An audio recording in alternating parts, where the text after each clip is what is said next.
Hi, everyone. Good evening. My name is Grace Chokomboda, and I am a co-president of SNMA. Thank you all for joining us tonight for tonight's Community Ground Rounds. To give you some background of this lecture series, the Community Ground Rounds focuses on addressing healthcare dilemmas and disparities in underserved communities and ways to eliminate them. The event is a joint effort by our Student National Medical Association, SNMA, in conjunction with the Office of the Dean. Thank you so much for your help, Dean Michichi and Brittany. Today, our very own alumni, Dr. Adrienne Rigueur, will be speaking on implicit bias in the exam chair. If you have any questions throughout the talk, please type them in the chat and we will have a Q&A session at the end. I want to start the program off by handing the virtual mic to Dean Carvalho. Thank you. Thank you very much, Grace, and my thanks to our SNMA members and board for collaborating with me over many years to be sure that we're able to have programs such as this that help to advance the mission of our SNMA and the mission of our school in addressing healthcare disparities and promoting diversity in medicine. So welcome students, faculty, staff, and friends to our second Community Grand Rounds lecture for this academic year. We're very proud to collaborate with the SNMA for this lecture series, as was said by Grace, to address disparities in healthcare. For the Community Grand Round series, we seek out experts in various disciplines of healthcare, experts and colleagues from SOM, from New Jersey, and across the country. Traditionally, we are in our multi-purpose room for this series, enjoying a nice lunch together, but we're thankful that we can still bring this series together even though it's virtually. Today, we are very, very proud to have Dr. Adrienne Rigueur join us.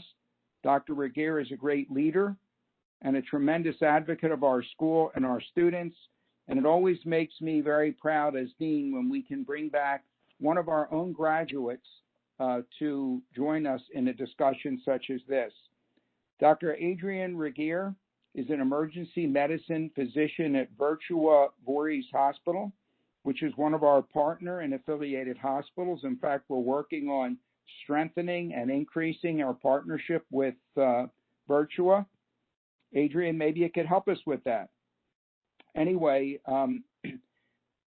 she has actually, since completing her residency, she has become a board-certified emergency medicine physician and is doing an outstanding job at Virtua.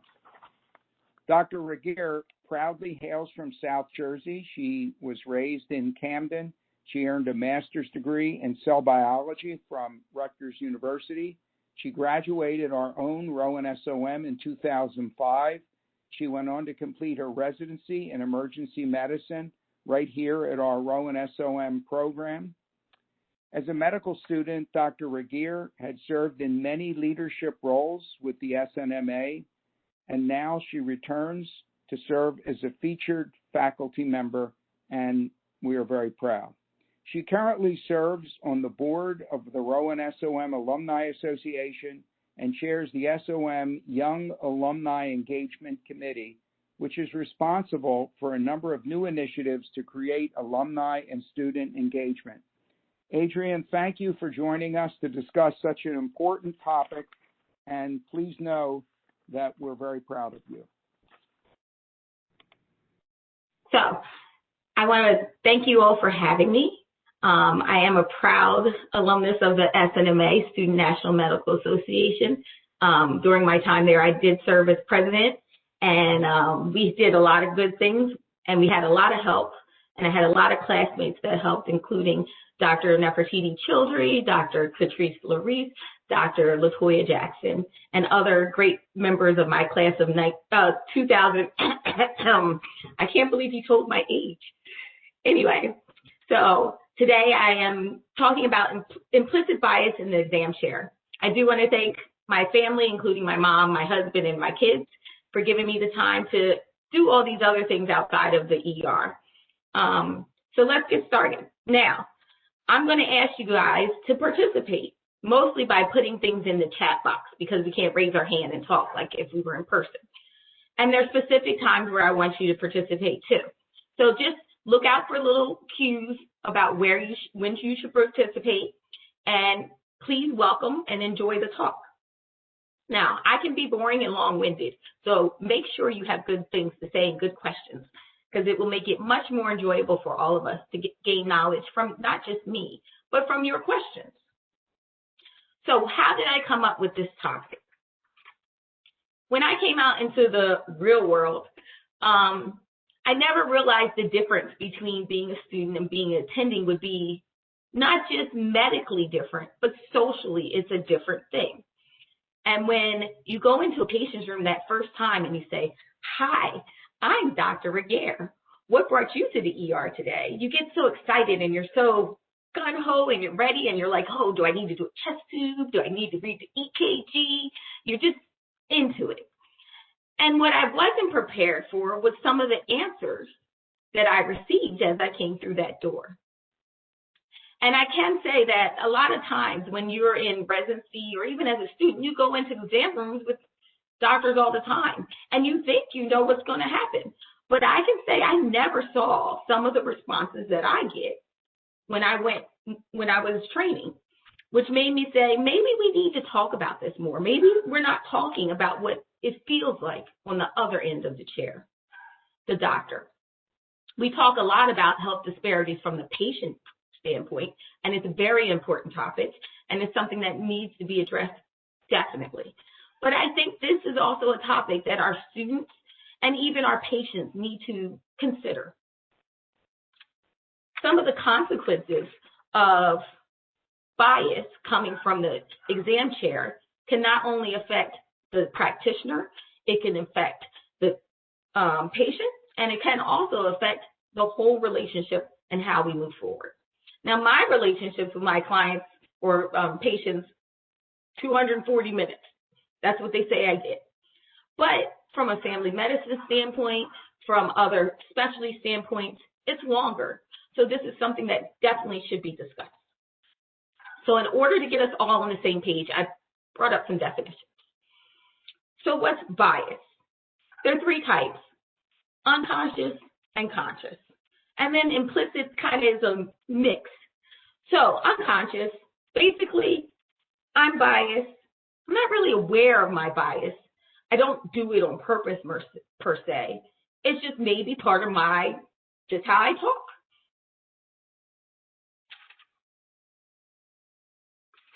Conscious bias, a little different. I'm biased. I know I'm biased. I don't have a problem with being biased. And I don't have a problem if you have a problem with me being biased. So that's in your face bias. And there's not much to say about that because that kind of bias, they're not trying to hide it and they're not apologetic for it. And they did a survey of female and physicians of color, and they find that they get conscious and unconscious bias all the time. But implicit bias is sometimes that I'm biased. I don't really think I'm biased, but could I be? And then what are these factors that are biased? Is it the race of the physician? Is it the sex of the physician? Is it their height, their weight, how they smile? If they furrow their brow, if they don't smile at the right time? What are my biases that aren't so in your face? And these kind of conversations can affect our relationships with our patients and how we think we're explaining something, or we think we're all on the same page, or we think we're moving forward, and maybe they're still stuck on, she didn't sit down. And you're like, but we figured out why you're here. We solved the problem. We gave you medication or a treatment to fix it, and you're still worried about why she didn't sit down. And the doctor, we're not thinking about that because our goal and how we were taught in med school is focus on the problem, fix the problem, and move to the next thing, at least in emergency med for sure. Sick, not sick. Move on. So these are talks that we need to have together. And I don't have the answers. I'll tell you that near the end. I don't have the answers, but it's a conversation that needs to happen. So we can't know where we're going until we know how it all started. So in terms of African Americans in medicine in the United States, in the 1880s, James Smith was not allowed to attend medical school. He went over to Scotland and attended the University of Glasgow. When he returned with his degree, he became the first professionally trained African American physician in the nation. In terms of African American women, Rebecca Crumpler, whose original name was Rebecca Davis, she studied at the New England Female Medical College. And 64 years later than James, she became the first African American female doctor in the United States. So, 220 years later, here are the stats. African American med schools, 7% of the population is African American in general. Our schools lucky, our percentages are better, but that's not everywhere. In emergency medicine, my field, 3% of physicians identify as African American, 27% identify as female, period, not African American, white, Asian, just female. As a whole, 5% of the American physician workforce is African American, and 2% is African American female. There was a study done out of Drexel, and they found that women made up 57% of the med school faculty in U.S. schools in 2017. But only 26% made it all the way to the department chairs. So this isn't necessarily a black-white conversation. It's a gender conversation. It can also be a sexual preference conversation. So it spans a lot of areas that we need to talk about. Now, metrics. I'm going to focus the rest of my talk basically in the emergency room. In the ER, we are judged, we live and die by the metrics. Here are some of the metrics we live by. In an 8-hour shift, you should have, or any shift per se, you should have patient visits 2.04 an hour. That means in 8 hours, I should see about 16 patients. My door to doc time, meaning the time they get into the patient room, I should be in that room in less than 30 minutes. And their length of stay is 225 minutes, which means I have 225 minutes to say hello, goodbye, and do all of the things in between, including talk to the patient, complete my history and physical, order the labs, have the labs drawn and sent, get the results of the labs, interpret the labs and studies, explain it to my patient, call any providers or subspecialist physicians that are necessary, get their discharge papers print, take them off the printer, and hand them to the patient. And in our ER, it's pretty large. Their ER is certainly larger than ours, but we have a 23-bed ER, not including fast track and hallway beds. So that's a little bit of walking too to make sure you get that in that 225 minutes. Now, some of these metrics we say to ourselves, there's so many outside factors. How can I possibly be held to this time? No one cares. The answer is you have 225 minutes. Get it done. Now, why is this important? Metrics determine raises, promotions, bonus pay, ranking in your group. And at the end, during COVID, what we found is ERs aren't making the money they used to. There's lower patient amounts coming into the door to be seen. Therefore, some of the ER groups, even in this very area, had to discuss possible layoffs. And what do you think they want to use to determine these things? Metrics. So it seems like it should be a clean thing. Metrics, what's so hard about it? Do it in 225 minutes, Adrienne. Door to doc time, get up, 30 minutes. You can see 2 an hour, can't you? I want to give you a scenario to see the nuance to this. So I'm going to be me, and I'm going to be Mrs. Ruby. Good morning. I'm Dr. Rigueur. What brings you to the ER today? I left my urine over there, and I think I need the bedpan again. Can you hurry up and get this? Hi. Do you think you could wait a minute so we can talk and we can get things started? And I can have the nurse or the aide come in and help you with the restroom? Well, who are you? As I said, I'm Dr. Rigueur. I'm here to find out why you're at the ER today. You're the doctor? Well, where did you go to school? I went to UMD&J, which is now known as Rowan. UMD&J, that's a lot of letters. Well, what does that stand for? The University of Medicine and Dentistry of New Jersey. So you're a dentist? No. UMD&J has med schools, nursing schools, 3 medical schools, physical therapy schools. It's a large university. Now we have Rowan, and we have a medical school there. So where did you go to undergrad? Johns Hopkins in Baltimore. You went to Johns Hopkins? For undergrad? How'd you get in there? Well, let's refocus on why you're here today. So then we finally have gotten to, maybe, if you're lucky and the examination is over on the other side, to why they are there today. Now, I didn't have a watch going, but remember, metrics, you got to get on that. So, at the end of the conversation, this is just still my H&P. We have not moved forward. We've done maybe an exam by now. I probably, as some of my nursing friends know, put them on the bedpan because no one can hold their urine forever, and I am always one who wants to check a UA. So I've put them on the bedpan now. I've hopefully gotten someone to take over to take them off the bedpan. And as I'm walking out the door, hey, I have one more question. Okay, how can I help you? So you're definitely going to call my doctor so he can give you instructions on what you should be doing here in the ER.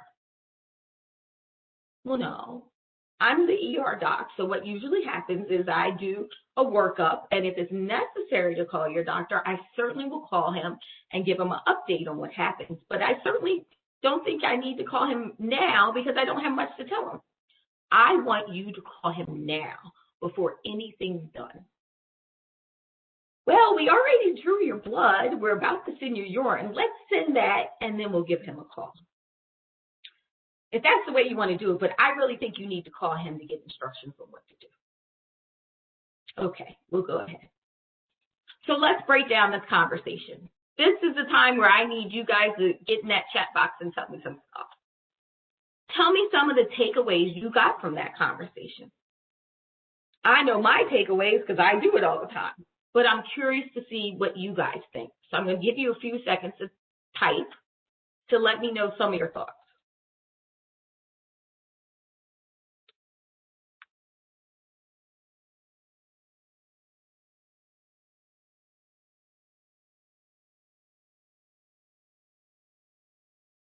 So we had one comment come in that says, there's an assumption that you are not competent.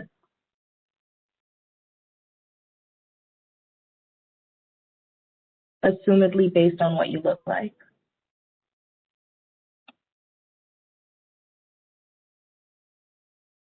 And I can't say for certain that it actually happens because I'm African American or because I'm a girl.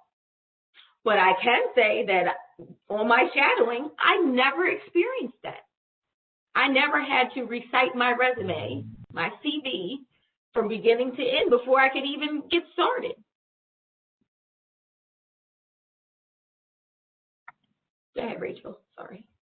No worries. Someone else asked, it's incredible for you to go through that. Does it happen often? So we're going to get to that. So let's say we're back to that 8-hour shift, right? And we're seeing 2 patients per hour. So we're back to doing a little math, 16 patients. And my guesstimate is it happens 4 times a shift. 4 times a shift is probably, I would guess, about right. Now, let's go back to our metrics. How long do you think that conversation can happen? It can go on, and if you interrupt it and say, you know what, we really need to get to why you're here, you're perceived as rude. Why is she talking to me that way? I have questions. When you try to redirect, no, we're here to talk about what I want to talk about, not what you want to talk about.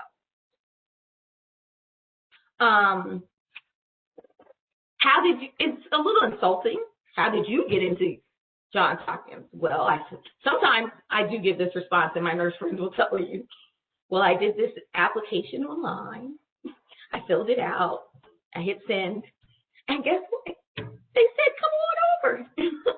Wasn't that difficult. But that's perceived as being obnoxious, even though the question is obnoxious. So you're running this, how do you answer these questions? And then some people will look at that conversation and look at that interaction and say, is she just being so sensitive?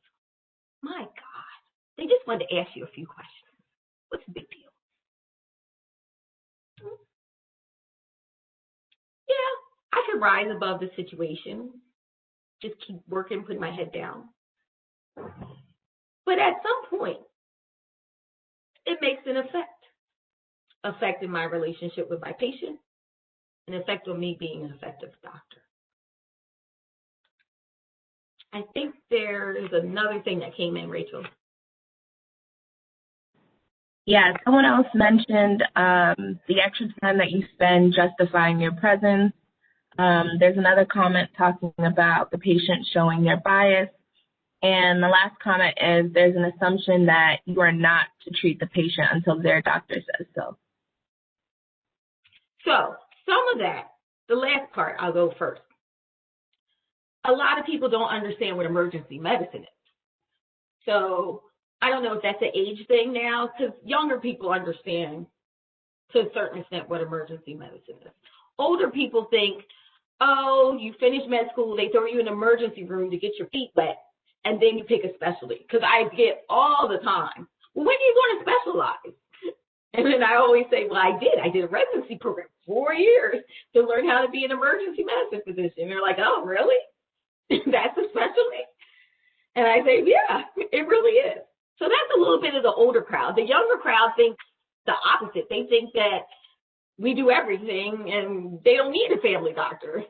Just go to the ER. Like yesterday, I had a gentleman say, you know, and I know his family physician, and I know she could have handled this, and there was no reason, but I've had belly pain for weeks. I actually woke up this morning and it was gone, but I decided I should come over to the ER just to get it checked out. And I was like, okay, well, that's cool. We'll check you out, make sure it's nothing bad. And then at the end of the conversation, I said, you know, I know your doctor, Dr. Price. She's an excellent physician. Why don't you give her a call? She could handle this. So you run the gamut with that. What was the other thing, Rachel? I missed it. Running my mouth. No worries. The 2 comments before were talking about the extra time that you spent justifying your presence. Yeah, and the last one was the patient is showing their bias. Yeah, so, you know, the clock is ticking, like I told you, 225 minutes. I spent 15 minutes reading my resume to her, everything but my research projects. And now I finally get the story, and you guys all know. The one story went to the triage nurse. One story went to the nurse who has the bed, and another story went to me. So that's 3 stories now I have to incorporate to get the final real reason you're here at the ER so we can go on our treasure hunt to help you. I like to call myself a detective more than anything because you have to pull out all this information and then go out there and figure it out and then come back and say, I got it. I can put on my my hat with the 2 sides, my Inspector Gadget hat, and go out and figure it out. So, yes, we are cutting into my 225 minutes. Therefore, we are cutting into my next 2 patients per hour because time stops for no one. So now my time is ticking. Am I going to make it to my 2 patients per hour? And then I'm osteopathic trained. So I'm not going to just do a run-of-the-mill, and then move on. And that's all I did. I'm doing the George Scott full physical exam, because if I miss something, what are we doing here if I'm not doing the right thing? So now I'm doing a full physical exam, sometimes focused depending on the question, but most of the time I hit every system. If I don't shine a light in your eye, I'd be very surprised. Time is ticking. So I'm going to go to the next slide. Here's some of the things you hear. I love the yellow box, most specifically I'll go to. I've been pregnant 3 times. I had 3 kids, 2 boys and a girl. Oh, she'd kill me. So when I would go in a room at the end of my pregnancy and get these comments, I was flabbergasted. One gentleman said to me, "Don't you think you've done enough? It's time for you to go home now, don't you think?" Granted, I was pushing myself off the chair from talking to him, and that changed the way I did sitting. No one knows this. I don't sit anymore because I felt like the fact that I couldn't get up fast enough because I was pregnant biased our conversation, and he didn't even take me seriously. So that's why I don't sit now. Not because I'm being rude, but because in my head, am I being taken seriously if I can't get up in a timely manner? Is he judging the way I sit, the way I stand, if I cross my legs? No one thinks about how one little interaction has now made me change the whole way I look at going into a room to talk to someone. Another guy said to me, "I see you got a ring on. How does your husband feel about you still working?" And patients have no problem saying these things to you. I'll tell a gentleman, "Oh, I'm Dr. Rigueur. We'll have a wonderful conversation. We'll get right to the point." And on my way out, he'll say, "Honey, before you leave, make sure you I close the door and let me know when the doctor comes in." And you say to yourself, where did we go wrong? And you leave because time's ticking, and then the nurse will go in and explain for you, "You did see the doctor, sir. That was Dr. Rigueur." And you thank your nurses for having your back. My other friends have gotten, "Are you a U.S. citizen? Where are you from?" I get, because I'm from Camden, born and raised and proud of it. "You got out of Camden? Where you live now?" Is that appropriate? And how do I answer that? Well, yes, I am from Camden. Well, some good things come out, I guess. Well, that's a little insulting. A lot of good things come out of Camden. So these are the things you hear. Rachel, I see that comment box lighten up. Yes, ma'am. So we do have a question from Dr. Shantae Brown that says, "Do surveys like Press Ganey take into account any biases that a patient may have? It's amazing that we as physicians are judged and there are factors much more over us that are in play." So that young lady, because I'm young, so she's young, was my big sister at UMD&J. And she's absolutely, positively 500,000% correct. So there's a Press Ganey bonus, and you're ranked among your colleagues about how patients love you or don't love you. Is there a question in that Press Ganey about how the patient treated you? Do you get to do a patient Press Ganey about how she called you all kinds of things? No. Do you get a patient Press Ganey where you say, "I had to pull out every fact before I could get moving"? No. And guess what? No one cares. The patient didn't like your score is 75, the goal is 78, and you're below it. What do you do? So no, there's no question on Press Ganey. There's no metric to help you. There's no, "Oh, you know what happens? You know what you hear, especially from my male friends? Oh, it washes out. It's not every patient. When you take all the numbers and the metrics and you put them all out, it doesn't really affect it that much." That's the answer I love. Rachel, anything else? Or should I move on to the next one? That's all for now. Okay. The doctor's lounge. So this one, I am a white female physician, and I'm me, because I play dual roles. So here we go.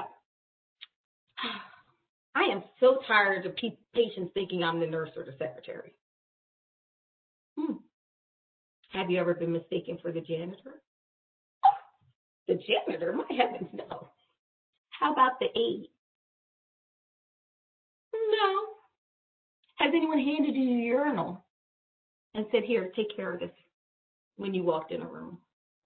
Oh, no, I never had that. Well, you know, we both are experiencing the same discrimination. No, I tend to think it's different.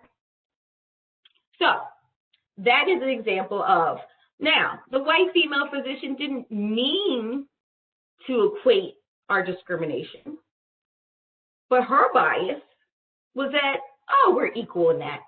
There's nothing different. When in actuality, it is different. It feels different. It makes different impressions on you.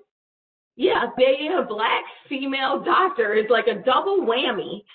I've never lived as a white female doctor. I've never lived as a white male doctor, and I haven't lived as a Black male doctor. But I can tell you, as a Black female doctor, it's a double whammy.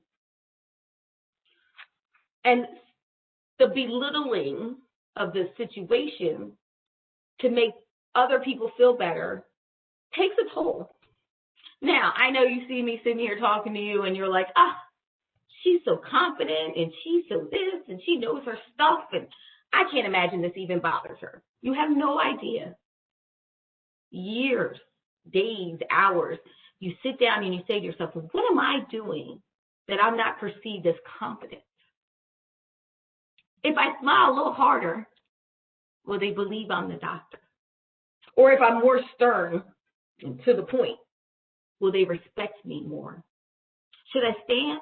Should I sit? Do I hold my hands like this? Do I hold my hands like this? Do I put them behind my back? Oh, if you hold your back, you look like you don't care.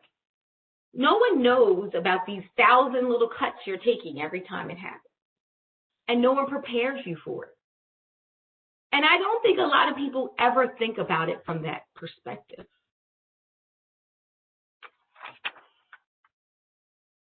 There's a term, I haven't used it yet because it's kind of like a Twitter term to me. I mean, everything gets a term. So microaggressions. That might be the term, but it feels like macro when it's happening to you on a regular basis. And the point of this conversation is, one, you're not alone. I might seem all put together, but it affects my belief in how good a doctor I am. Am I checking all the boxes to make sure I get the right diagnosis? Am I concerned that if by chance I miss something, is it going to be judged 10 times worse as if my counterpart missed something? What can I do to make it better, even though I can't control someone doing that to me? I can't even fight it for the most part, because then it's, you were rude. So I don't want anyone to think they're alone. I don't want anyone to think this isn't going to happen to them, because it can happen to any of us. And I don't want anyone to belittle if someone tells you about it. But what I want you to do is open the conversation up. So hospitals have policies protecting against workplace discrimination at the hands of colleagues and supervisors. However, when a patient is racist or biased towards a physician or other healthcare providers, there is often no recourse. Now, this conversation is to say that nurses, techs, respiratory therapists, I don't care, EVS people should not be treated with respect in the ER. I'll tell you right now, the most important person in that ER, especially during COVID, is that EVS person, environmental services. You cannot see a patient. You could not take a lab. You could not take an x-ray in a dirty room. But everyone looks over them. So this conversation spans all staff in the hospital. And like I learned the first day, you make the friends with the guy at the grill in the hospital cafeteria. You never go hungry on a long shift. That's your first thing. Your second thing is make sure you treat everyone the way you want to be treated. The third thing is think about these things and how you can improve them. So People think, so you've been doing this for years. You're probably thick-skinned. I'm actually not. I'm kind of sensitive. Don't tell my husband. I kind of feel the pain.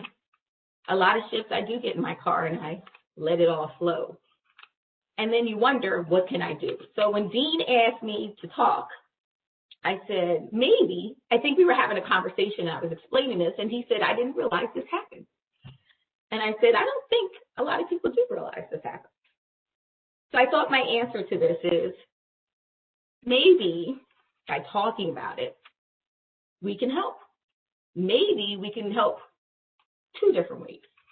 Help the training for physicians, respiratory therapists, nurses, everyone in the hospital, how to mentally deal with it and how to respond. And on the other side,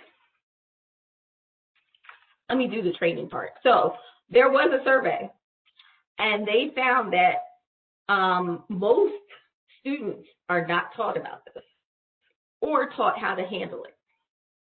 And they don't, what happens is it can happen in the room with one of your colleagues, and they don't know what to do either. They're just kind of looking like, well, do I say something? Well, I'm never going to say anything about it. You get out the room and you want to like vent, and they kind of just look at you like, oh, this is a hands-off topic. I don't want to be involved.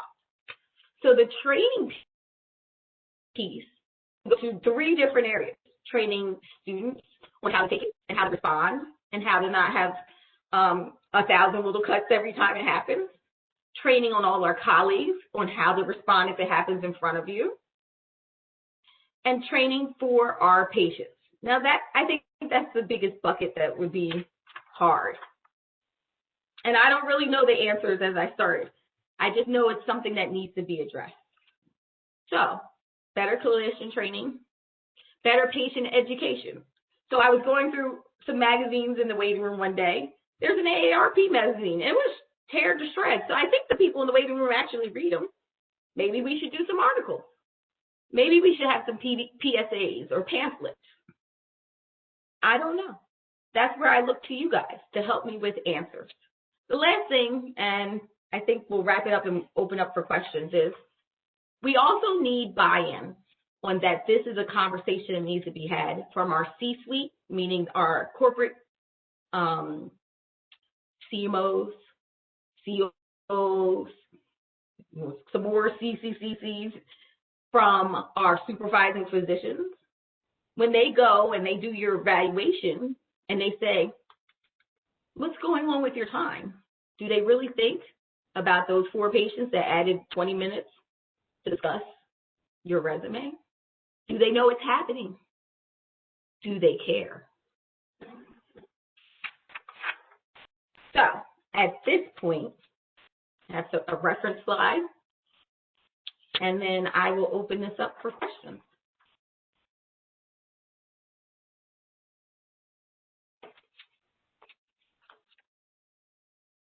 Dr. Rigueur, thank you so much for that amazing talk.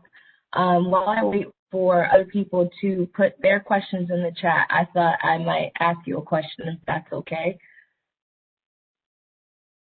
Rachel, we go back to what, 3 hours ago? Yep, basically best friends. But my question was,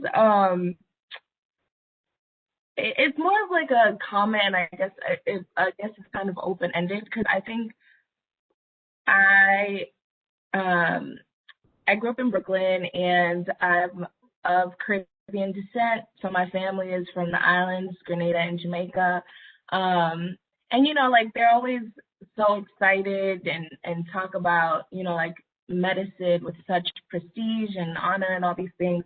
And they, you know, are really rooting for you to, like, get in there and, you know, be part of that group. But then there's the other side of medicine that not only you talk about, but, like, things that I've experienced along my own journey, and I'm only in my 2nd year of medical school. It makes you wonder, like, there aren't that many of us here, and it doesn't feel like people have our backs, essentially. So, like, why should we still be putting ourselves through this? Because it's like, why should I like put myself basically like in, you know, harm's way for, you know, what seems like a thankless job. I don't know how to say that, but I don't know if that makes sense. But I guess like I would just want to know like what keeps you going, if you ever have had like any thoughts like that. So yes, especially during COVID. So during COVID one day, I was pregnant at the beginning of COVID. So no one knew how COVID worked, so it was a lot of anxiety. So we all wear our heads covered, goggles, and I at the time was wearing an N95 with another mask on top. So I went in a room and I did the regular thing, and we were talking on the phone because right now during COVID, sometimes you do a phone interview first, and then you get dressed up in all the other stuff on top of what you're wearing all day and go in a room. And the lady told me why she was there. I told her we were going to order some tests. I examined her. I came back out, and she said, "I'm leaving," to the nurse. And the nurse was like, "What's going on?" And she was like, "I can tell from her eyes that she just didn't care." And that day I said to myself, I am pregnant. I am risking my child's life. And she's worried about my eyes. Didn't look like I cared.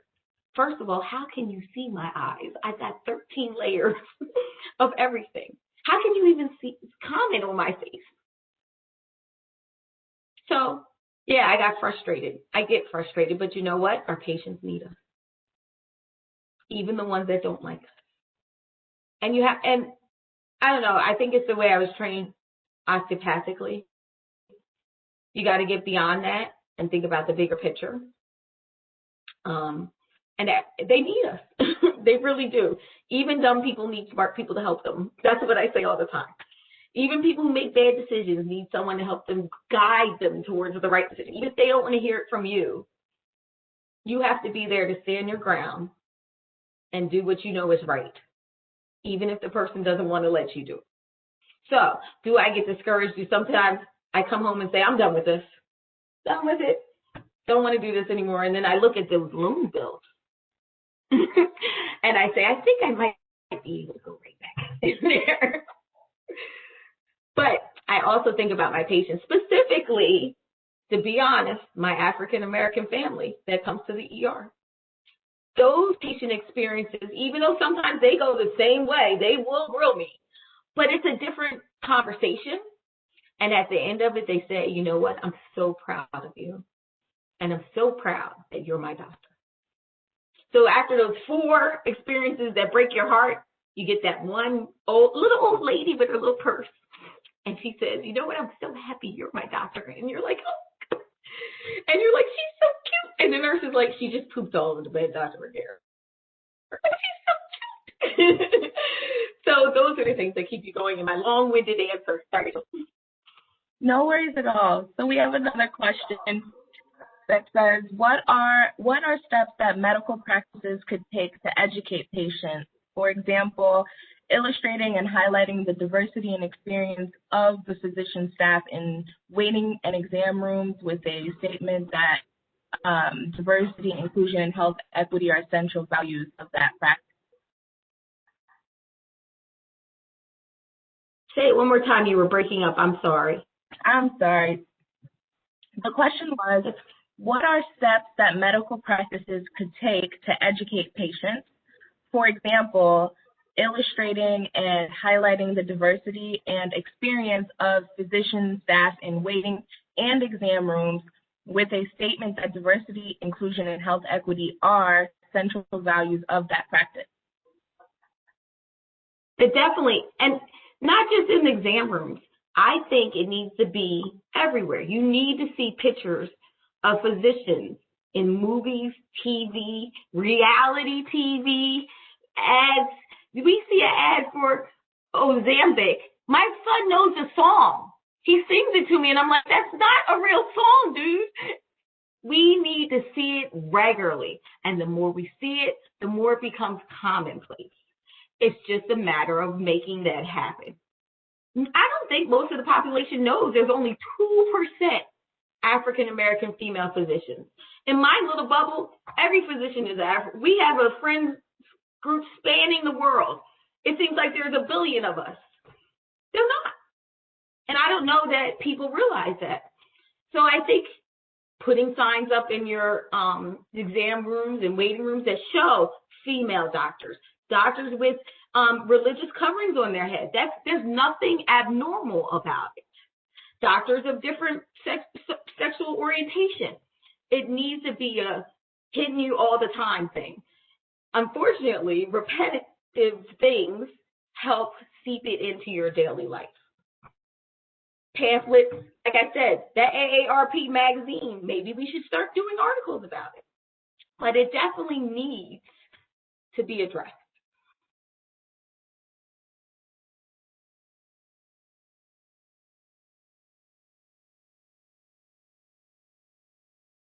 I guess that's all the questions. Yeah, that's all I see in the chat for now. Okay. Well, thank you, SNMA, for having me. I really enjoyed our time together. I hope you could pull something helpful out of this conversation, and maybe we could have more conversations together about this to delve a little deeper and maybe come up with some more answers. I wish you all well. Unfortunately, we won't have conference, which is the best part of SNMA, is conference, where you get to meet all your counterparts from across the country. I have lasting friendships from other SNMA events and other chapters around the world. So there's like the new CMO of the Veterans Association, one of my SNMA friends. I don't know, there's so many to list. You look up and you're like, wow, she went there. I know her. Or one of my friends does news things, and you see her in the news and you're like, hey, there's Thais. And then it's just a wonderful, wonderful experience being in the SNMA. So treasure your time, make the most of it. Make sure you use your time to do something positive in it. And if you ever need me to help, just call. I think my email, I can put my email in the chat. So if anyone has any other questions, concerns, they think I stunk, they can send me a message. I did get one more question that I want to read to you. I did get one more question that I wanted to read to you. So someone commented, thank you so much. I appreciate your charisma. As a student, I am pursuing additional education to supplement my undergraduate education with an MBS. Since I'm not on the traditional route, I wanted to know how you would say it helped you with the microaggressions that you've experienced would additionally strengthen credibility. So I guess your resume is definitely going to be A1. Your conversation is going to be longer than mine. You'll be very well trained. I think now that maybe is in your mind and is maybe something you're looking for, it won't come off as so painful or such a shock. I think being exposed to it early and maybe learning how to deal with it early is all the difference in the world.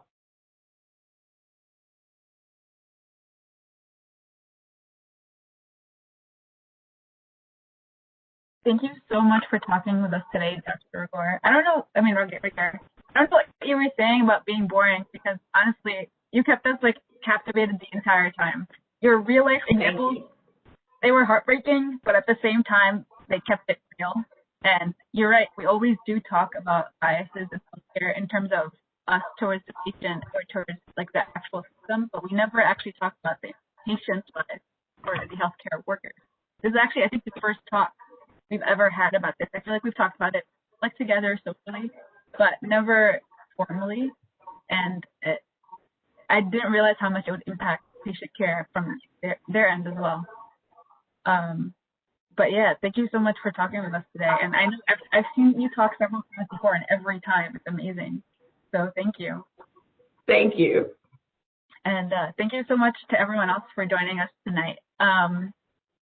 I also want to advertise, we have at the end of the month a documentary screening of Black men in white suits, and it's going to be at the end of February. And afterwards, we're going to have a panel discussion about the experiences, conditions, and environments that will help more Black men become physicians and serve in diverse communities. So if you can join us then, that would be amazing. Sounds like a good one. Yeah, I know it's going to be.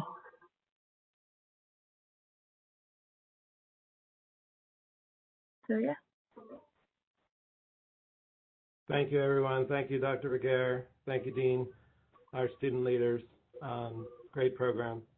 We did tape this, we did record it, and we will be posting it on our website. Great job, Adrienne. We'll talk to you. Thank you, Adrienne. Great job. Glad to see you. Take care. Thank you. Good night. Good night. Good night, everyone. Stay safe. Wear your mask. Thanks.